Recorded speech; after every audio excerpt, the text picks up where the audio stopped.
Hey, hello, you're stuck with Wolf Gorlick, a few minutes riffing on IT and IT security. Today looking at Ethereum wallets, and the missing $20 million.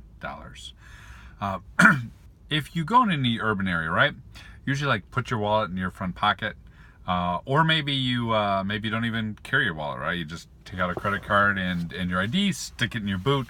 There's all these tricks that we have learned if you're a frequent goer in rougher neighborhoods, to be street smart, right? To be street smart, to protect yourself, to be prepared and not get your wallet lifted.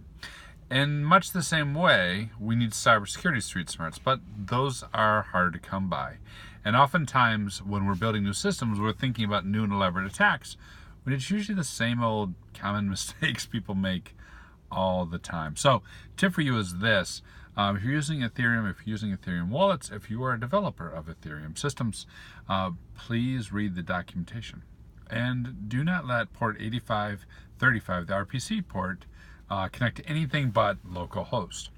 See, that port 8535 is an RPC port, a remote procedural call for Ethereum wallets, and that port allows you to do things like get balances, get the wallet ID, transfer money, and do other procedures pretty much anonymously. And in general, these ports are blocked or are set to just localhost. As a matter of fact, that's what the API documentation says to do. But just like many people will walk into a rough neighborhood and not secure their physical wallets, many people will write code and not read the documentation. Most people will write code and not read the documentation. And likewise, so people started publishing out Ethereum clients with 8535 out and open, and it's been this ongoing problem. And it was noticed by a security researcher, I'll post a link on this video, that folks were trying to download using these ports, scan the entire internet, find open ports, download the currency, download money. It's to the money, right? Pick the wallet, make a call, transfer the money from your wallet to my wallet. Here's my ID, here's your ID, send me money.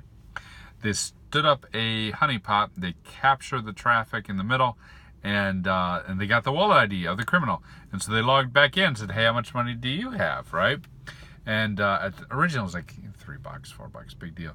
But now, most recently, when they checked it, it's 20 million. 20 million in Ethereum has been stolen from a port that should be only 127.0.0.1, but because of developers not reading documentation, is open to anything.